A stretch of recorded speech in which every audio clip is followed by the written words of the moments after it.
What's up, everybody? My name is Dan Kornhauser, And my name is Bobby Hunt. and I want to thank you guys for tuning in for another edition of Shoot the J. Shoot it!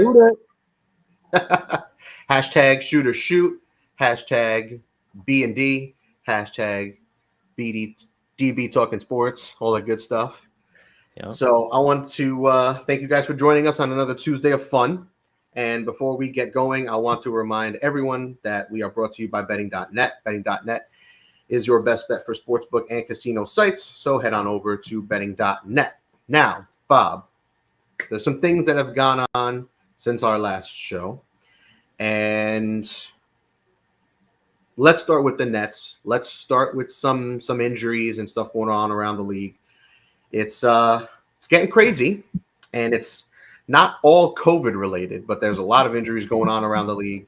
There's a lot of guys dropping, and most recently, it's been, at least here, what seems like the entire Nets roster, aside from James Harden and now Kyrie Irving, but it's not about COVID.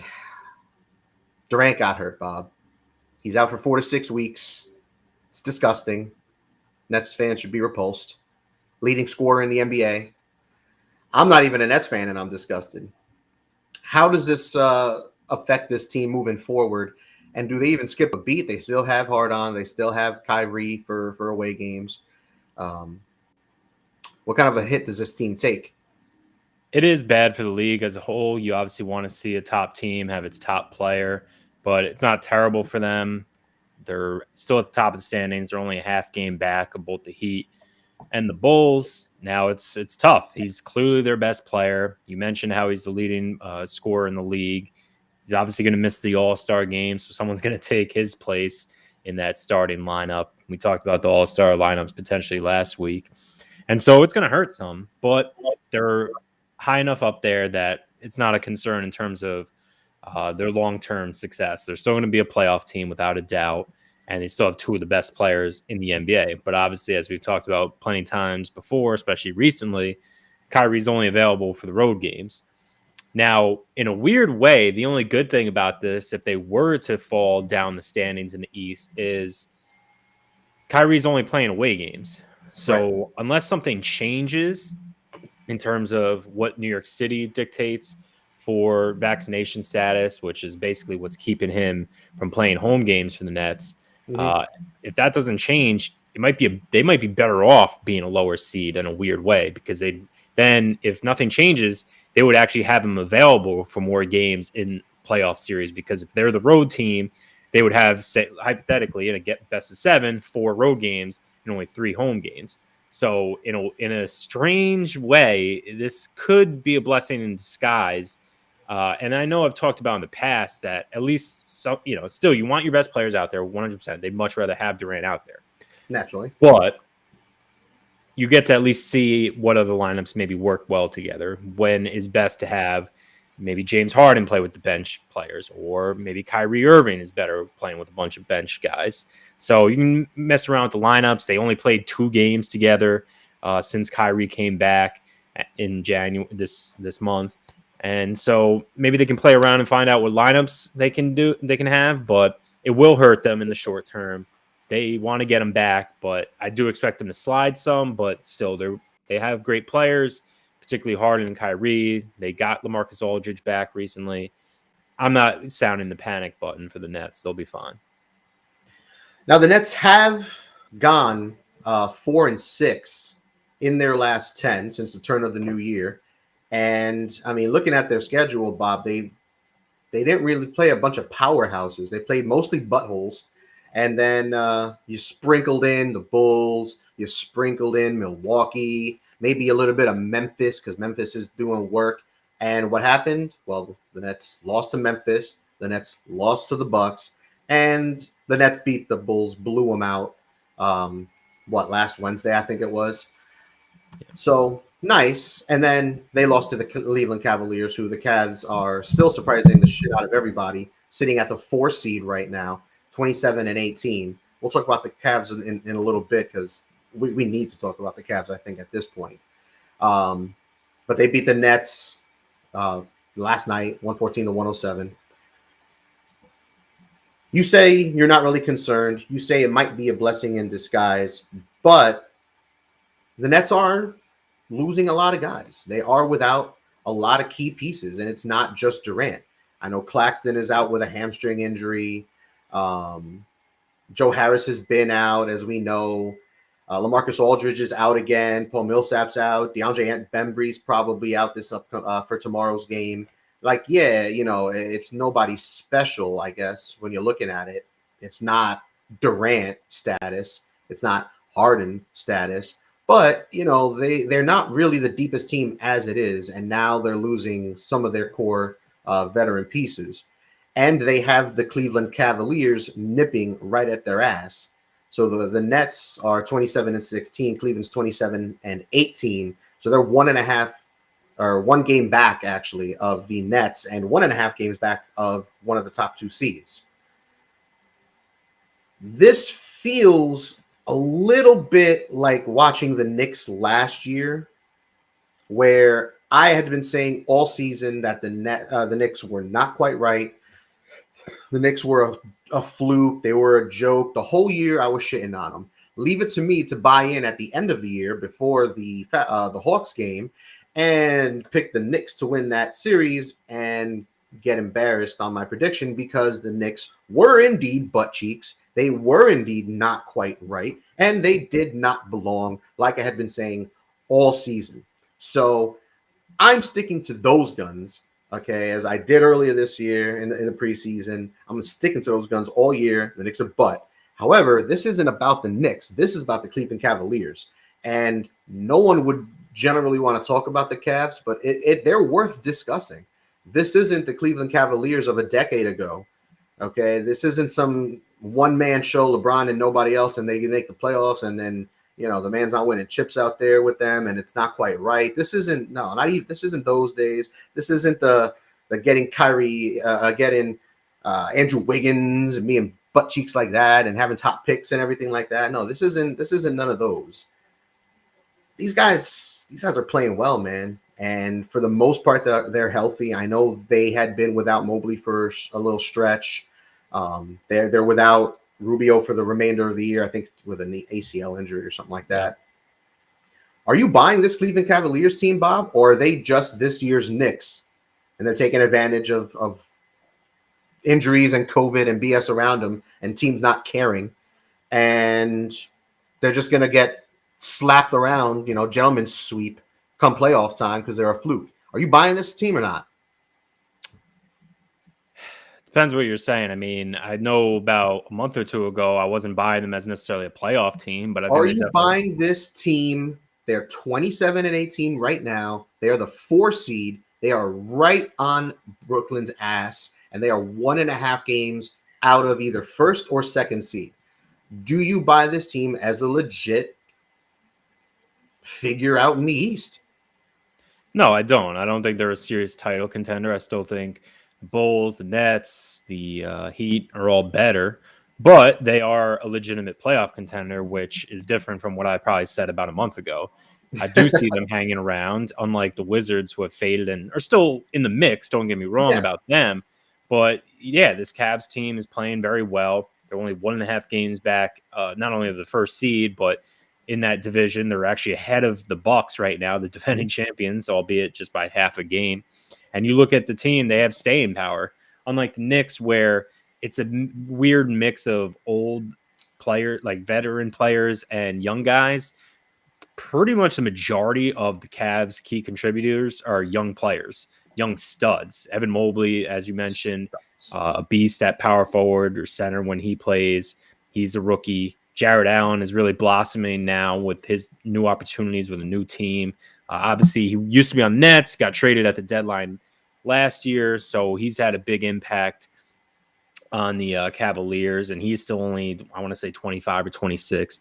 And then Darius Garland at point guard has been amazing. He's been averaging nearly 20 points per game. He's got about 8 assists per game. He's been a rising star and one of the most improved players in the league. So I do see them as a playoff contender for this year, and they'll be a force to be reckoned with going forward. But at the same time, I don't see them as a serious title contender at all. Now, You mentioned Milwaukee. They're in the 5th seed right now. Philadelphia has been all right lately. They just lost their last game, but they're sitting in the 6th seed. Cleveland's won 5 games in a row, Bob. And as of right now, that is the best winning streak in the NBA. Phoenix is behind them with a 4-game winning streak, and they're 8-2 in their last 10 games. And we'll talk about the Suns in a minute too. But I don't know if I buy this team, like you said. I don't know if I buy this team as a contender, not only for a championship, because I don't think that's happening. They'd really need like Garland to keep it up and become like a 25 and 8 or 9 assist guy on a night-to-night basis. They need him to stay healthy. They probably need Mobley to take that next step as a rookie. They'll need Jared Allen to take a step forward. They need a lot of things going for them. They're not a bad team, and I think, and you said they have staying power, and I think there's something to that. They're building it, and they do have some impressive pieces. Keeping Jared Allen, it looked like they overpaid in the offseason, but that's turned out to be a pretty savvy move, and he's worked very well with Mobley. I had questions about the fit. I know you loved Mobley.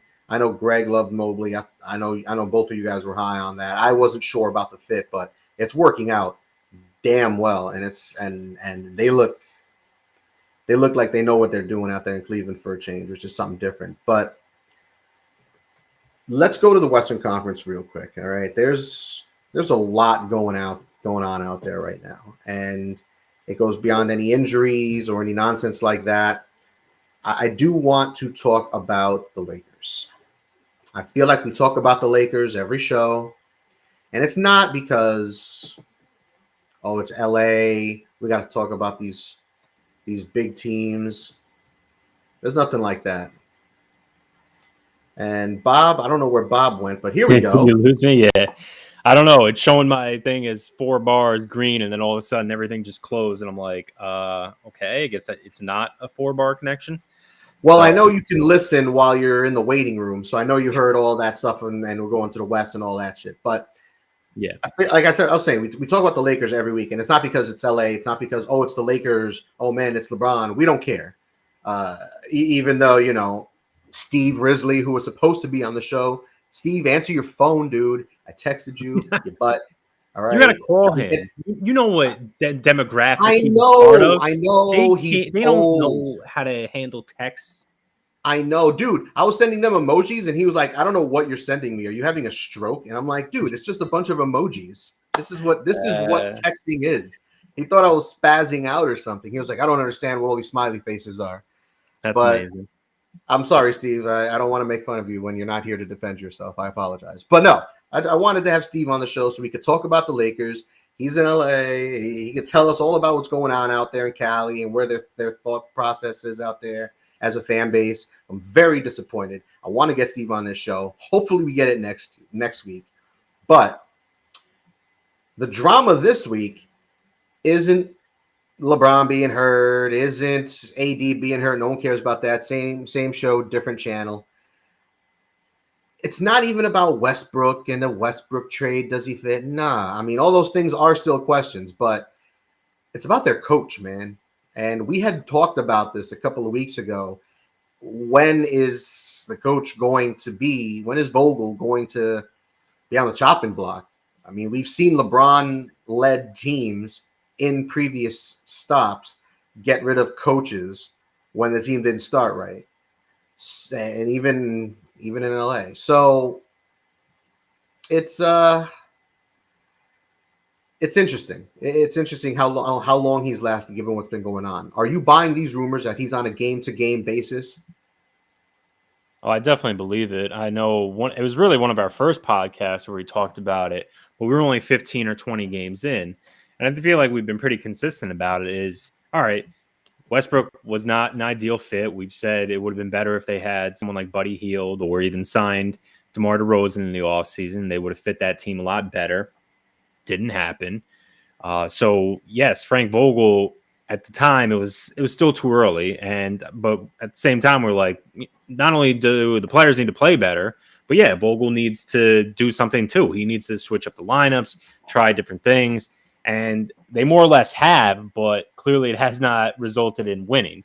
They're still very much alive in the playoff picture. They're 22-22, so they're right at 500. They're not out of it. But I definitely think he's on the chopping block because that's typically what happens in the NBA or most sports in general. In professional sports, the head coach gets scapegoated, especially if you're the Lakers. I'm sure they're not really finding many suitors for Russell Westbrook. We know that trade market has dried up considerably with the way he's played and just the fact that his contract is so large. So I definitely buy that Frank Vogel's on the chopping block. I would not be surprised if he gets fired within the coming weeks. I don't think it's going to make a huge difference because who's out there? That's always the thing you got to consider with midseason coaching firings. You're not necessarily going to bring in Mike Brown. Yeah, you're not going to bring in some star coach. It's not like Phil Jackson's going to all of a sudden come back to coaching or you trade for a coach. Those things don't happen. So it would just be someone that's already on the bench for the Lakers. That's already one of the assistant coaches. Who knows? Maybe that'll give them the spark that they need. So that's probably what's going to happen. I do think Vogel probably does get fired before the end of the year. But at the same time, they're just right now, they're not better than teams like the Suns and the Warriors in the West. I still think if you get a healthy AD back, they can be a dangerous team. But whether Vogel's the coach or Jason Kidd or Mike Brown, whoever you want to pick, I don't see this team winning a championship. They might be better than where they are right now, but it's still not a team that, as currently constructed, is better than the Suns or Warriors in particular. I think Vogel is absolutely screwed. This team isn't going to get it together anytime soon. They're not going to look any better. And we might see this man fired before the end of the week. If they lose their next game by double digits, he might be out next game. Yeah, I think it's that serious out there. They have to do something. Okay, they have to do something. They can't just play it out and hope for the best, see what happens, hope that fucking 40-year-old LeBron can carry it on his girth and like do something special. They can't do it. They gotta do something. Okay, they have to. I don't know if firing Vogel is the right move because, like you said, who are they going to bring in? What are they going to do? What could they really change by, promoting one of their assistant coaches or something like that? Yeah, what's this guy going to do? Going to reinvent the wheel? Yeah, coming off the bench, assistant coach, suddenly some whiz guy, some special. I mean, give me a break. All right, it's awful. Just fire Vogel, name LeBron your head coach, fire the GM, name LeBron your GM. Just get it over with. The GM. Like it's the tropics out here, all right? Like he's Jackie Moon. He's the head promoter, the GM, the head coach, the best player, all right? Just get it over with because that's the way it's going. Just get it over with. They brought in Melo. Let's get Wade out of retirement. Let's have a banana boat party, all right? Hope for the best. Hope Chris Paul demands a trade from Phoenix or something. Let's do something special. Let's turn this into NBA 2K. Something ridiculous. I hate basketball, but no, I don't know what this team can do, and I don't know what they got lined up. But something's got to change, and something's got to change quick because they can't keep falling back. As of right now, they are the 7th seed. They're 22-22, 6-4 in their last 10. They won their last game, but just overall wildly mediocre.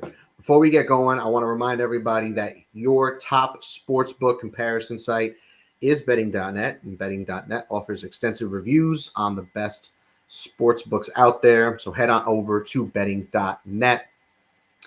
And that brings us to our next topic, Bob. So we've talked a lot so far. We've done Nets, some injury stuff on that front. We've done the Lakers, talked a little bit about Cavs. We're jumping all over the place, jumping all over the country. I like it. Good. But I do want to stay in the West. I want to talk about Phoenix because they are currently the number 1 seed in the West. They're currently the best team in the NBA record-wise at 34-9. They're 8-2 in their last 10 on a 4-game winning streak. Just ridiculous. Is this the team to beat in the NBA? No. Are they your title favorites right now?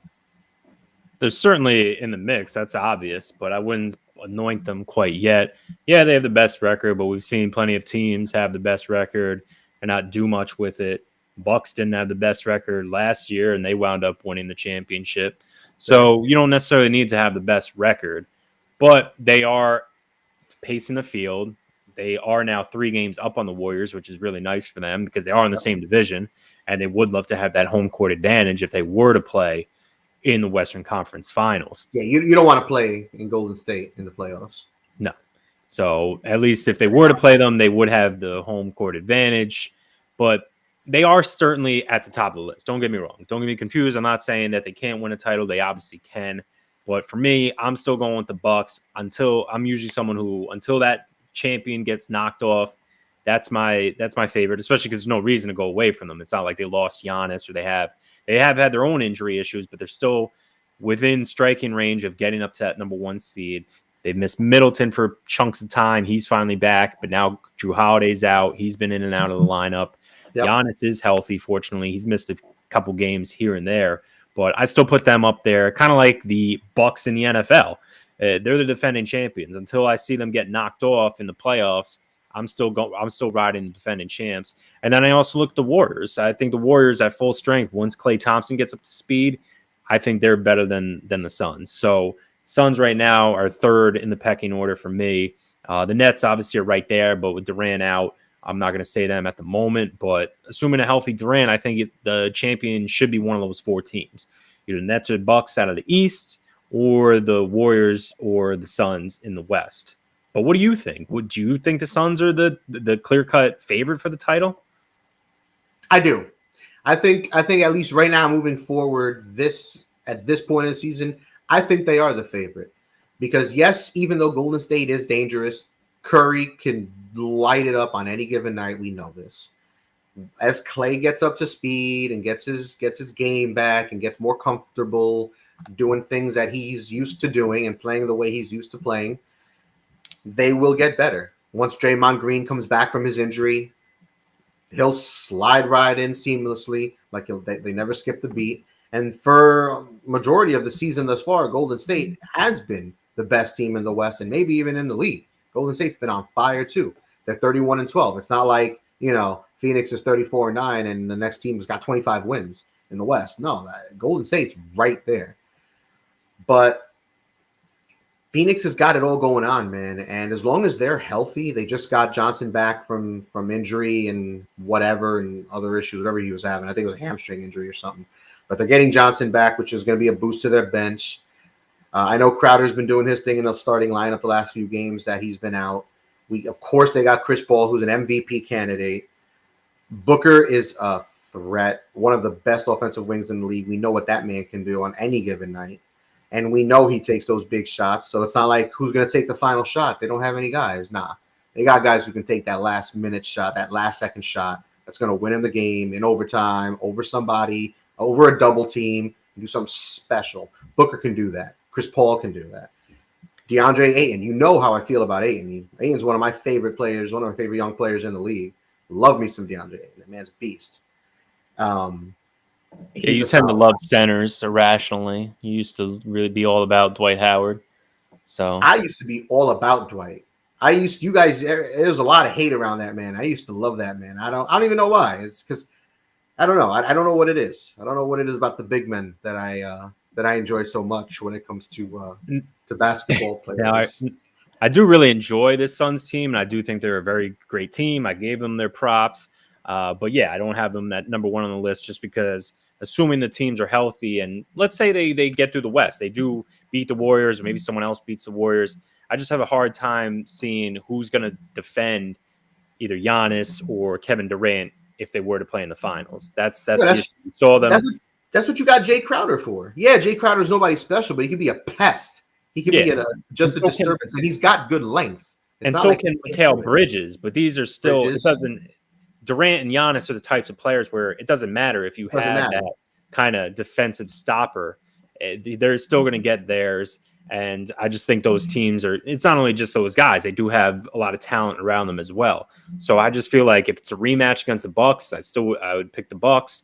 And then if they play the Nets, assuming that Durant, Harden, and Kyrie are there, I still would favor the Nets just because they have the best player on the court. And I think, especially when that guy's a wing player, it's hard for them to stop them. And yeah, you can throw Mikal Bridges or Jay Crowder at them, but that's going to wear those guys out. And I just think those are the types of elite players in the NBA that they're just pretty much unstoppable. And we saw that play out in last year's finals. I do also like the Suns' depth because I like Smith. Smith has been very good for them when Ayton's been out. McGee is a solid defensive guy in the post. We know what JaVale McGee can do. He's useful on that front. He's not going to offer you anything on offense besides a putback, but he's one of those guys. Like Jay Crowder can pester guys out on the wing. JaVale McGee still has value as a defensive big man, and he can still be a pain in the ass in the paint.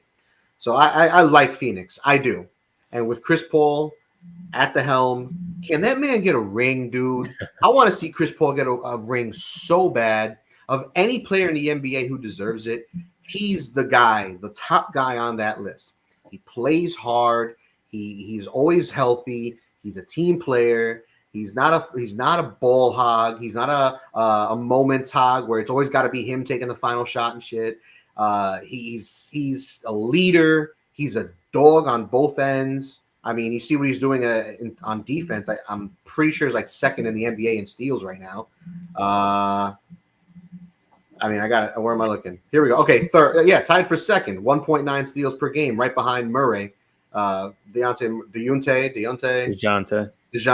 They're all different, but Murray from San Antonio is leading the league with two steals per game, and Chris Paul's at 1.9. So he's almost leading the league in steals, in addition to leading the league in assists. Probably one of the best turnover to assist ratios in the NBA. I mean, and he's been on such butt teams. No, he's been on some good teams. I mean, especially in the last 5. I'm talking about earlier when he was in New Orleans and shit. Yeah, well, but that was a long time ago now. Those Clippers teams were always contenders, not serious contenders like we thought they could be. But ultimately, yeah, I would love to see Chris Paul get a ring. I think he's one of the all-time greats of all players, not just point guards. He's in that conversation. God. Yeah, exactly. Point God, as he's sometimes referred to. And I hope I'm wrong. I would love to see the Suns win it. Honestly, between those 4 teams I gave you as the best, the most likely to win an NBA championship this season, I would most like to see the Suns win it. They've never won an NBA championship. We just saw the Bucks win last year. No one likes the Nets because they're that super team that was forged together by a couple superstars. And then the Warriors, obviously, they've had plenty of success in the last 7 or 8 years, winning 3 championships. So I hope I'm wrong. I would love for the Suns to win the title. I just have a hard time, seeing them beat some of these other teams, especially when the best player on the court will be on that other team. Now, staying out west, I have questions about a couple of the other teams behind the Suns and the Warriors. But before we get to that point, I want to remind everyone that The Grueling Truth and this show is powered by betting.net. And betting.net is your best bet for finding the online casino or sportsbook that's right for you. So head on over to betting.net. Now, Bob, I asked you about the Cleveland Cavaliers earlier. Yes. I asked you if you thought they were legit, if you thought they were something useful, or if this is just Knicks 2.0. When it comes to playoff time, they'll fold like a foldable chair or a foldable table and just bend to the will of a truly superior playoff-worthy team like the Knicks did last year. But what about in the West, Bob? What about the Grizzlies? What about the Jazz?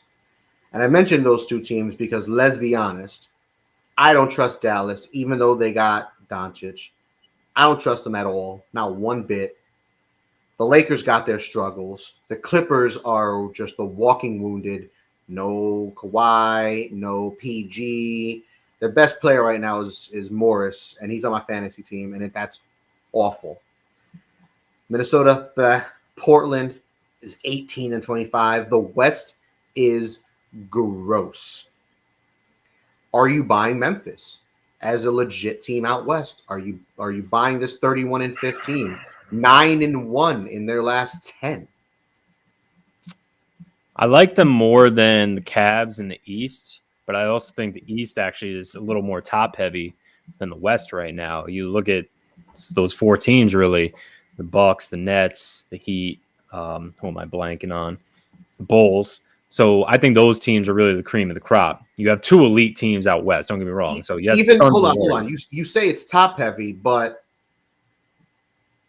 of the top. It also has more depth. It's both. That's what I'm saying. Of the top East is 11 better than the teams in the West. East, the top 11 teams in the East, Yeah. they're all right there. I mean, the Knicks are 6 games out of first place. Whereas you look at the West and the Nuggets in the 6th seed are 22-20. They're 11 and a half games out of first place. So you say the East is top heavy, but the West has got 34-9 Suns, 31-12 Warriors, 31-15 Grizzlies. Then you got the Jazz with 29 wins, and then the Mavs at 25, the Nuggets, Lakers, Clips at 22. It's gross. It's bad. There's no depth out West right now, and obviously Paul George. You hear bad news that he might actually be done for the year. He's done for the year. We talked about it a few weeks ago. I was saying UCL, isn't that Tommy John usually in baseball? So they haven't necessarily said that officially, but I think that's probably the way it's headed. And so Clippers, I was already counting out before the year. I told you that I bet on them under 43.5. So still rooting for let's that. Go Clippers. that news actually helps me. I don't want Paul George to be hurt, but they're going to stay in that mix just because some of the other teams are just so bad.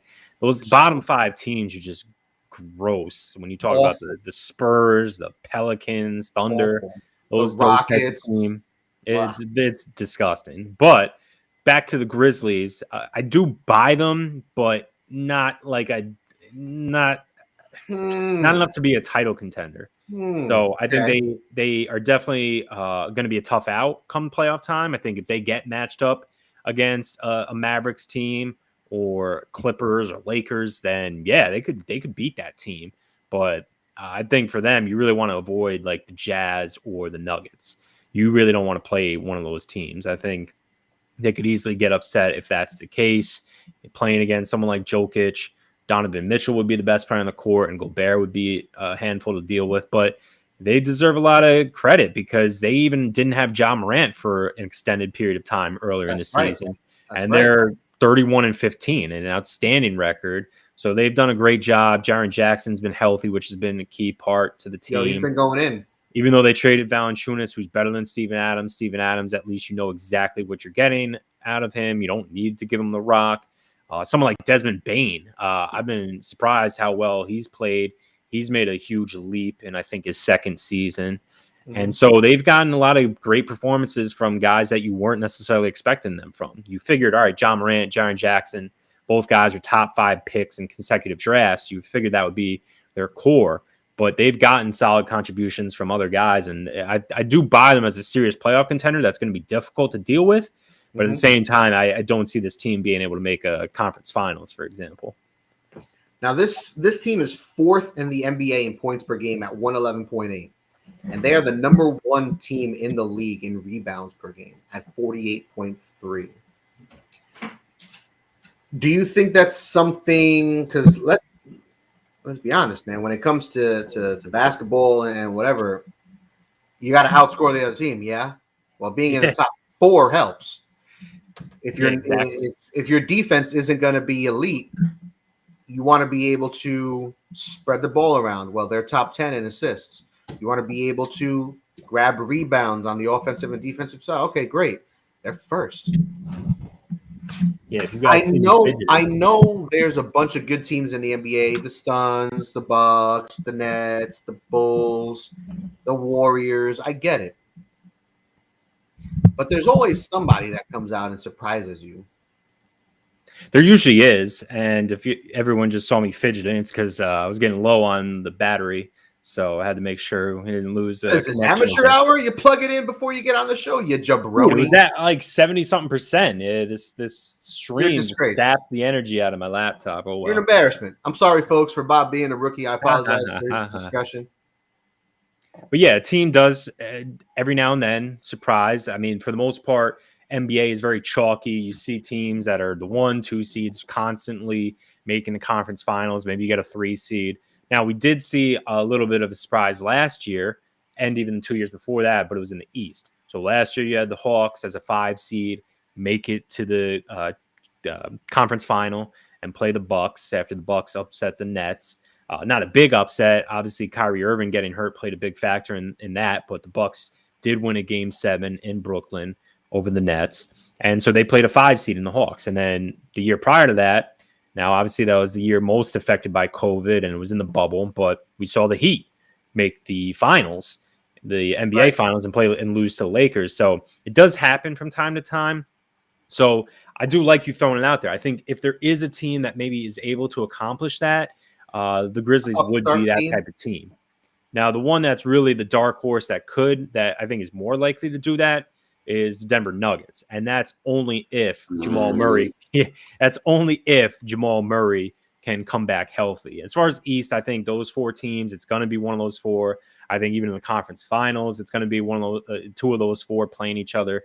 I don't buy the Sixers. Obviously, I don't buy the Knicks or the Hornets or any of those other Cavs, Wizards, whoever you want to throw out there. So if it's going to happen this time around, I think it's coming out of the West, and it's going to be the Grizzlies or the Nuggets that could do it. Well, you know what? I'm going for the Grizzlies. The Nuggets can suck it. Yeah, Dan hates the Nuggets because of some fantasy scars from a few years ago. Nah. Hold on. Don't you dare downplay what I experienced and how the Denver Nuggets single-handedly cost me a championship. So this was 2 years ago. I'm in the championship game. It's literally Sunday, the final day of the whole damn season. And I need to win threes. Okay, that's the only category I cared about at that point. I just need to win threes. If I win threes, I win a chip. I had Paul Millsap and Jamal Murray. Jamal Murray? You didn't have Joker. I know you didn't have him. Yeah, Murray. I had Murray. And I had Millsap. And this other guy had nobody. And I don't remember what I was down by, but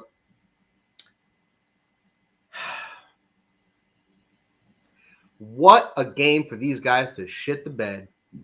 I lost that chip because I didn't win threes, because I lost threes by 1, because Murray and Millsap combined for less than 20 points, and Murray was useless.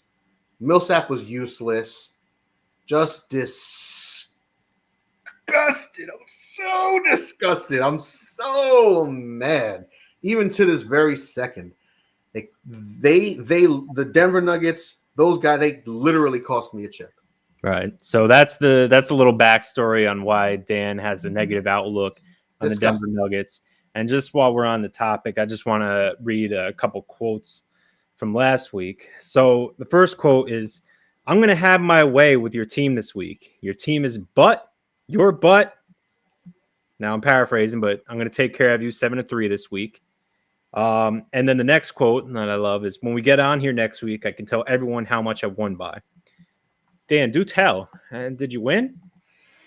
Hey, so spoiler alert, Bob's bringing it up because he's a jerk and he doesn't know how to win because his team doesn't do it often.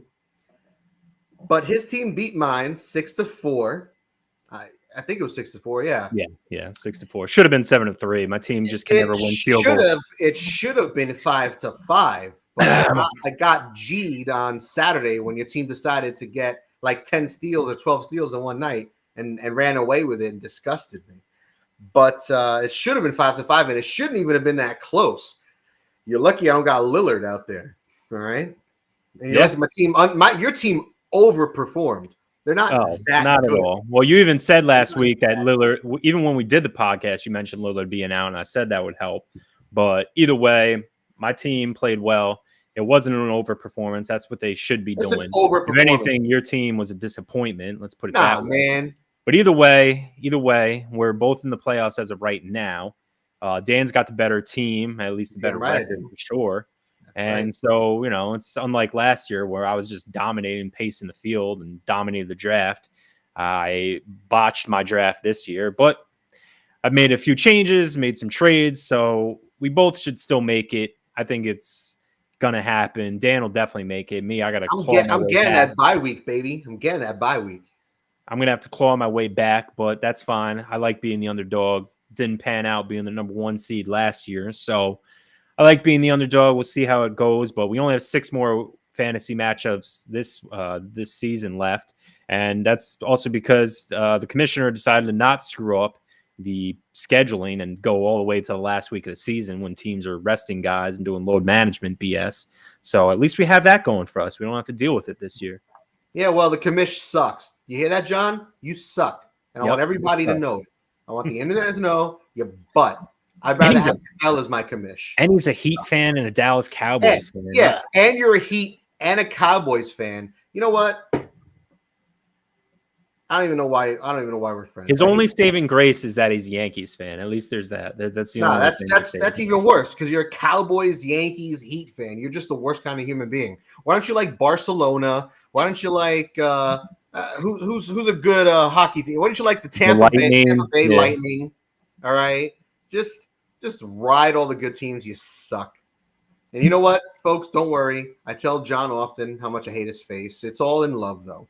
But Bob, now that we're talking about fantasy, I got to ask you a question. I want to hear it on the air. I want to know if you're going to lie to our reviewers right now or if you're going to tell the truth and tell me what's good. So we're in this league. It's a league amongst friends, and we know pretty much like 60% of this league at this point. Draft night was awesome. We did that at a bar, had a bunch of the boys together. It was cool. I think it was like 6 of us or something like that in a 10-man league. It was good. It was fun. We had wings. We had beers. We talked shit. It was great. There's one gentleman in that league who is I'm going to call him my rival, even though the only person I'm concerned about in that league is Greg. I don't care about anybody else. That's my only competition. My rival is this guy named Wilson. Now, I've never met Wilson.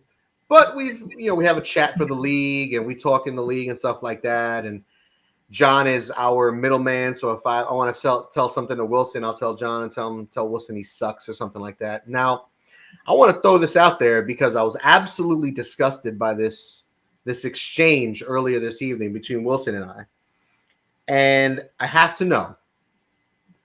He's got James Harden. Bob, you know how I feel about James Harden. That's my boy. All right. I've drafted James Harden each of the last 2 or 3 years. When I've had the top pick or the top 2 or 3 pick, I've taken James Harden. I'm trying to get James Harden now. I've offered him Towns, Hero, and another piece, or Towns and Cade. Like, I'm throwing pieces out there. I got Cade Cunningham, folks, all right? My team is in 3rd place. It should be 2nd, maybe 1st if Greg's team wasn't a juggernaut. But my team is right. I'm top 2 in 6 categories. This man wouldn't even have a conversation with me. Is he being a jerk, or is my offer not quite right? You said Towns, Hero, like just Towns and Hero for Harden? All right, so listen. So I said Towns, Hero, and another piece, Gordon Hayward or somebody like that. Or Towns and Cade Cunningham for James Harden and a bacon, egg, and cheese. You know what? I'll just take an egg and cheese. You don't need to put bacon on it. No bacon? I'll make a concession. You're really settling here. Damn. I'll make concessions this one time. All right? We'll skimp on the schmeat. But is he being a jerk or is my offer just ass? I think he does have to consider it. I don't think you're being an ass for this. I mean, you do have to factor in that Harden is, I think, 3rd overall in our league in player rank of all players. So you are trading for one of the true elites in the fantasy league. Towns is in the top 15 or so he could entertain it. And the perspective that people need to know is that, like, right now you are number 1 in your division, whereas he's 4th or 5th. I mean, he's close enough where he's only a couple games behind me for the last playoff. He is 7th for the playoffs in a 6-man playoff. But he's kind of in a situation where he needs more of the depth. So, no, to answer your question, I don't think you're crazy. I think you should at least entertain it. I could see him still saying no and being like, nah, I don't want to trade James Harden. I want to trade my best player. He wouldn't even entertain it. Well, it's like, dude, your team is butt. If your team was right, you wouldn't be in 7th or 8th place. Exactly. He's got to – I don't know why. This year, people aren't as active with trades. It was way more active last year. I didn't even make a trade last year. but this year I've already made 2 or 3. So it depends on how your roster looks. Mine was a juggernaut last year. This year, not so much, but I made some moves, got back in the playoff race. But for him, yeah, if you want to make a serious push, you might have to consider trading someone like Harden, especially because you are still getting a first-round pick in return, which is Towns, and another player who's got some mid-round value. So I don't think you're crazy. I think it at least should get talk started, but I can see where someone is like, no, this is my best player. I picked him in the first round, and I'm riding with him. Also, just for informational purposes, folks, he is like third to last in assists. So it's not like having Harden is the difference between winning assists on a given week against one of the elite teams and losing the assists. It's not like, oh man, if I trade Harden, I'm never going to win assists. Bro, you're never going to win assists anyway. You're sitting at 4th in rebounds. Let me give you a legit big. You got Gobert, Bam, and Towns as your big 3 doing it live. You ain't winning threes anyway. You ain't winning assists. And maybe I can help you with your turnover differential a little bit because Harden likes to turn the ball over and man balls out. And you take the good with the bad. So I just wanted to hear it out there. I wanted to see if you would lie to the folks and say, oh, no, Dan, your butt cheeks. That offer is terrible. I hate that offer. But no, I'm glad you told the truth and you said it out there. And before we move on, I want to remind everyone that the best bet website is betting.net. They find the best place to bet for you. They offer expert reviews for every online sportsbook and casino in your state. You'll have options. I love options, especially when it comes to betting and websites and info. So head on over to betting.net. See for yourself. It's good stuff. And I feel like there was one more thing I wanted to talk about. But at the moment, I think I know, but I'll throw it out there. So before we wrap, because we're getting it's about to be that time. But we did talk about Cam Reddish last week, and the Knicks did wind up trading for him with the Hawks. They got Cam Reddish and Solomon Hill in the deal. They gave Kevin Knox and a protected first-round pick to the Hawks. We talked about it last week. I think it's a low-risk move.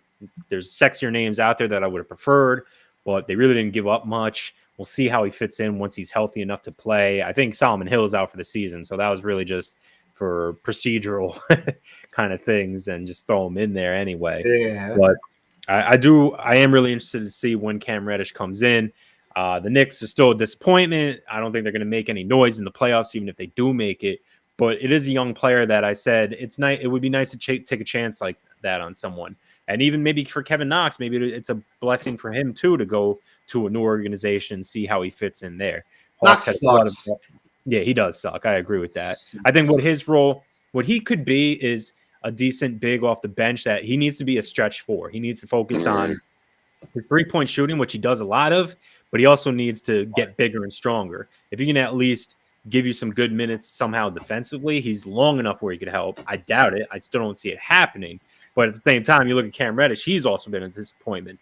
So he's a different type of player, not the same size, but certainly more athletic, could be a 3-and-D player if he commits to it. So it'll be interesting to see how this deal plays out down the road and young guys getting new opportunities with different organizations. Now, do you see the Knicks making any other moves before the trade deadline besides this Reddish deal? It's going to be hard. I don't know what they'd really wind up being able to trade. Hold on. Anything of note, not some little bullshit for a bench player or some rotation guy. I'm talking about something relevant because, again, I said this last week, and I'm going to say it again because when this man says stuff, you don't really dismiss it. But we got a Woj bomb last year where he said by the 2022 trade deadline, the Knicks would be trading or acquiring some way, shape, or form an all-star level player. Was Woj was he messing with us, man? What's going on? I think it's easier to say that a year in advance when you don't know what's going to happen. So I think he's bugging, honestly. I think if anything, if any kind of blockbuster is going to happen, it's because the Knicks fade out of contention and wind up selling and getting rid of someone like, say, Julius Randle. I mean, because what else could they really trade for someone of significance? Teams are going to want Barrett. Not that we're blown away by Barrett, but he's clearly like one of those young pieces where maybe a team still looks at him as, all right, he just turned 21. We could really develop him and turn him into a great player. So he would have to be involved in any kind of deal for any kind of star player. But I don't see him headlining any deal to bring in Lillard or Ben Simmons or even Domantas Sabonis or Miles Turner, any of those guys that are available. And those types of players, or especially ones like Sabonis or Turner, they don't move the needle enough for me. They're not going to make the Knicks all of a sudden a serious playoff contender. So, no, I don't see them making a move of significance. Maybe they make some small deals, but I really don't see them bolstering the roster in any huge way by the deadline. Now that we're talking about the Knicks and we're talking about trades and all sorts of special stuff, I do want to bring up two things and then a question for you, Bob. One, Kemba Walker is back for the Knicks. He's playing tonight after missing 9 games. Awesome. You mentioned Miles Turner. He's out for at least 2 weeks due to a foot injury that he sustained. So we'll see how that affects him and his trade value because the Pacers are butt. They've lost a bunch of games already in a row. They've lost 4 games in a row. They're 1-9 in their last 10. They're 15-29, which is the 4th worst record in the league, 5th worst record in the league. Just awful. But you also mentioned Lillard, Bob, and Lillard plays for Portland. Now, before I mention my question about Lillard and Portland, I want to remind everyone to head on over to betting.net. Betting.net makes it easy to find all of the legal online casinos or sports books in your state. So head on over now and see for yourself to betting.net. Bob, you mentioned trading for Lillard and whatnot. And the Portland Trailblazers, even though they sit in the 10 seed, 18-25, they've won 2 games in a row. But before that, they were 3-5 in their last 8. Before the 2 game. Is this team going to trade these guys? Are they going to trade McCollum? Are they going to trade Lillard? Are they going to just tear it down? Or do you really think they're content sticking with status quo? Keep Lillard and hope for the best. Keep Lillard, keep McCollum, and hope for the best. They will definitely field trade offers for both those players, but I don't see them trading Lillard definitely by the deadline. We don't even know when exactly Lillard's going to return, if it's going to be before the deadline. It's certainly teams still don't need to see him showcase. They already know what he can do, so I'm not saying it from that perspective. But when we talked about it roughly a month ago, I said this is the type of trade, if they're to trade Lillard, that you're going to have to prepare the fans for.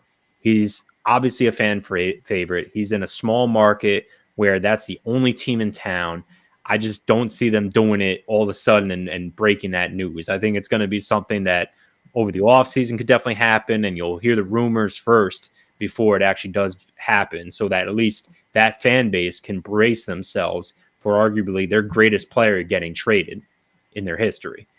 McCollum's a different story. Now, we've mentioned in the past Ben Simmons possibilities. So I do think that could still be in play. You look at it from a Sixers standpoint. Look, we're not going to get anyone better. This guy has, I believe, been an all-star before. We need shooting. So I think he would fit in from that aspect too.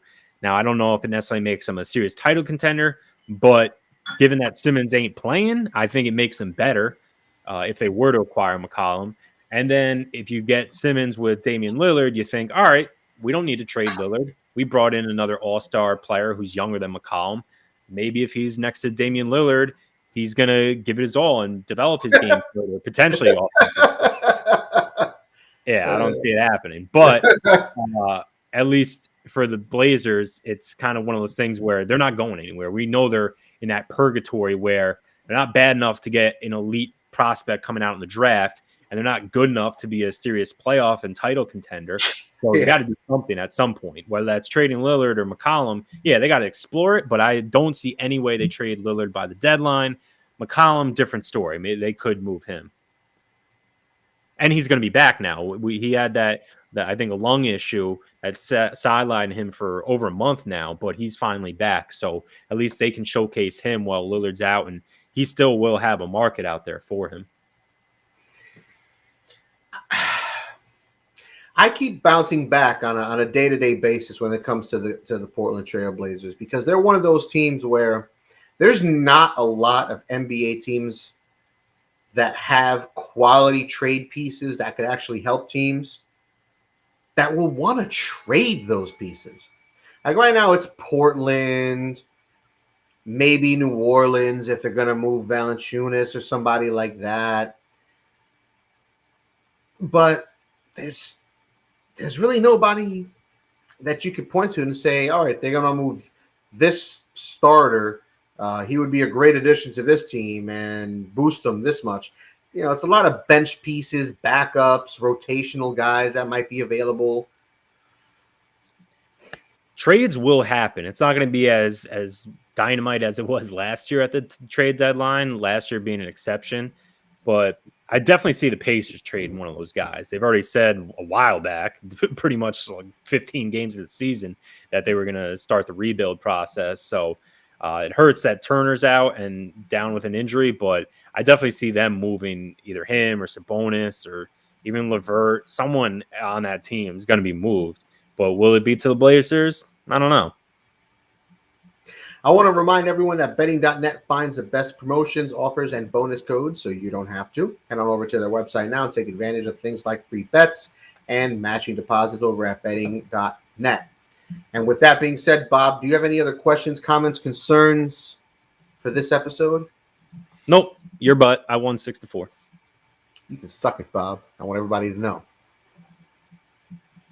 With that being said, Bob and I, we are on the interwebs otherwise. We have a Twitter. We have an IG. I run the Twitter. Bob runs the IG.